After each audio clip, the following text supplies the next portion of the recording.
नमस्कार भक्तजनों, स्वागत है आपका भक्ति सागर में। आज हम सुनाने जा रहे हैं महाभारत की एक ऐसी कथा जो हमें प्रतिभा, समर्पण और गुरु भक्ति का अद्भुत पाठ सिखाती है।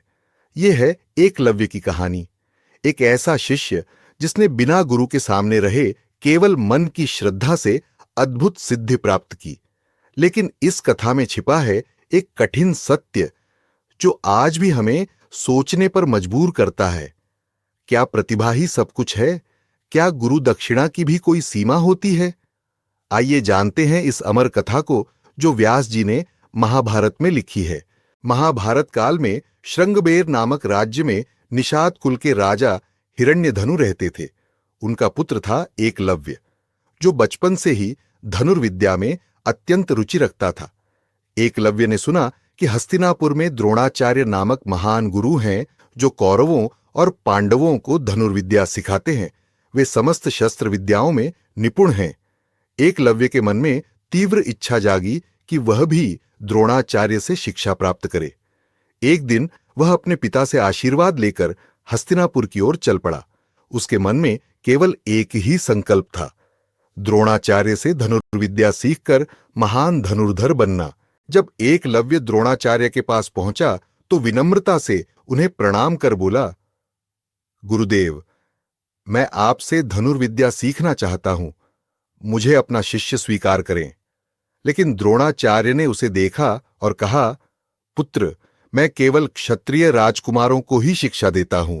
तुम निषाद कुल के हो, मैं तुम्हें शिष्य नहीं बना सकता।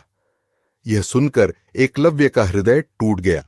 उसकी आंखों में आंसू आ गए, परंतु उसने द्रोणाचार्य को पुनः प्रणाम किया और वहां से चला आया। निराश होकर भी उसने हार नहीं मानी। उसके मन में एक नया संकल्प जन्म ले चुका था। एकलव्य वापस अपने वन में लौट आया। उसने वन के एक शांत स्थान पर मिट्टी से द्रोणाचार्य की एक सुंदर मूर्ति बनाई, फूलों से उसका श्रृंगार किया और उसे अपना गुरु मानकर प्रतिदिन प्रणाम करने लगा। एकलव्य ने संकल्प लिया, यदि गुरुदेव ने मुझे प्रत्यक्ष शिष्य नहीं बनाया तो मैं उनकी मूर्ति को ही अपना गुरु मानकर अभ्यास करूंगा। दिन रात कठोर परिश्रम करते हुए एकलव्य धनुर्विद्या का अभ्यास करने लगा। गुरु की मूर्ति के सामने बैठकर वह ध्यान लगाता, फिर घंटों तीर कमान चलाता। उसकी साधना इतनी गहरी थी कि वह भोजन और नींद भी भूल जाता। कई वर्षों की कठोर साधना के बाद एकलव्य ने धनुर्विद्या में अद्भुत सिद्धि प्राप्त कर ली। उसकी तीरंदाजी इतनी सटीक हो गई थी कि वह आंख बंद करके भी निशाना साध सकता था। एक दिन द्रोणाचार्य अपने शिष्यों के साथ उसी वन में शिकार के लिए आए। उनके साथ एक कुत्ता भी था। वह कुत्ता भटक कर एकलव्य के पास पहुंच गया और भौंकने लगा। एकलव्य ने अपनी साधना में विघ्न न हो इसलिए इतनी तेजी और सटीकता से 7 तीर चलाए कि कुत्ते के मुंह में तीर भर गए, लेकिन उसे कोई चोट नहीं लगी। कुत्ता इसी अवस्था में वापस गुरु के पास पहुंचा।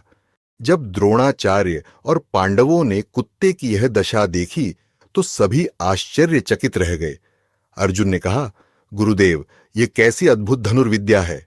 इतनी सटीकता से तीर चलाना तो असंभव लगता है।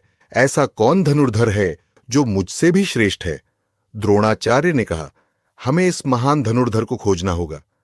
वे सब उस वन में गहराई तक गए और वहां उन्होंने एकलव्य को देखा जो अपनी साधना में लीन था। द्रोणाचार्य ने पूछा, बालक, तुमने यह विद्या किससे सीखी?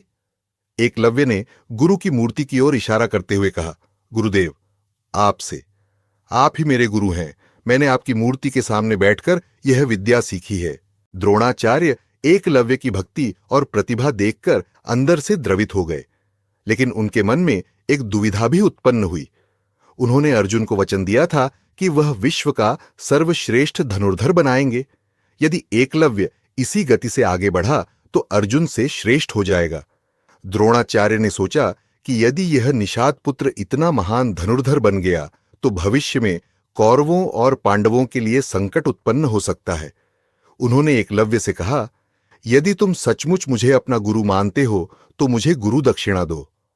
एकलव्य प्रसन्न हो गया और बोला, गुरुदेव, आप जो भी मांगेंगे मैं प्रसन्नता से दूंगा। द्रोणाचार्य ने गंभीर स्वर में कहा, एकलव्य, मुझे गुरु दक्षिणा में तुम्हारे दाहिने हाथ का अंगूठा चाहिए। ये सुनकर सभी स्तब्ध रह गए। पांडव भी यह सुनकर दुखी हुए। अर्जुन को लगा कि गुरु ने यह केवल उसके वचन को पूरा करने के लिए किया है, लेकिन एकलव्य के चेहरे पर कोई दुख या संशय नहीं आया। उसने तुरंत अपनी तलवार निकाली और मुस्कुराते हुए अपने दाहिने हाथ का अंगूठा काटकर द्रोणाचार्य के चरणों में रख दिया। उसने कहा, गुरुदेव, यह लीजिए आपकी दक्षिणा। आपने मुझे धनुर्विद्या दी। यह अंगूठा तो उसी का एक छोटा सा मूल्य है। एकलव्य का यह समर्पण देखकर सभी नतमस्तक हो गए। अंगूठा दान करने के बाद भी एकलव्य ने धनुर्विद्या का अभ्यास नहीं छोड़ा। उसने बाकी 4 अंगुलियों से भी तीर चलाना सीख लिया। हालांकि वह पहले जैसा सटीक नहीं रह सका, परंतु फिर भी वह एक महान योद्धा बना। एकलव्य की यह कथा हमें सिखाती है कि सच्ची गुरु भक्ति क्या होती है। एकलव्य ने केवल मूर्ति के सामने बैठकर अपनी श्रद्धा और परिश्रम से वह सिद्धि प्राप्त की जो प्रत्यक्ष शिष्यों को भी मिलनी कठिन थी। लेकिन यह कथा एक कठिन प्रश्न भी छोड़ती है। क्या द्रोणाचार्य का निर्णय सही था? क्या प्रतिभा को इस तरह कुचला जाना चाहिए? यह प्रश्न आज भी प्रासंगिक है। एकलव्य की कहानी हमें यह सिखाती है कि यदि हृदय में सच्ची लगन हो तो कोई भी बाधा हमें सफल होने से नहीं रोक सकती। भले ही गुरु ने उसे शिष्य नहीं बनाया, फिर भी एकलव्य ने हार नहीं मानी। उसने अपनी श्रद्धा को ही अपना सबसे बड़ा गुरु बना लिया। आज के युग में भी जब हमें अवसर न मिले तो एकलव्य की तरह अपने लक्ष्य के प्रति समर्पित रहना चाहिए। तो भक्तजनों, यह थी एकलव्य की अमर कथा, जो हमें समर्पण, प्रतिभा और गुरु भक्ति का पाठ सिखाती है। एकलव्य की श्रद्धा और द्रोणाचार्य की दुविधा दोनों ही हमें सोचने पर मजबूर करते हैं। आइए प्रार्थना करें कि हमें एकलव्य जैसी लगन मिले और समाज में हर प्रतिभा को उचित सम्मान मिले। यदि यह कथा आपके मन को छू गई हो तो वीडियो को लाइक करें, चैनल को सब्सक्राइब करें और घंटी के बटन को दबाकर ऐसी और कथाओं का आशीर्वाद लेते रहे। जय गुरुदेव।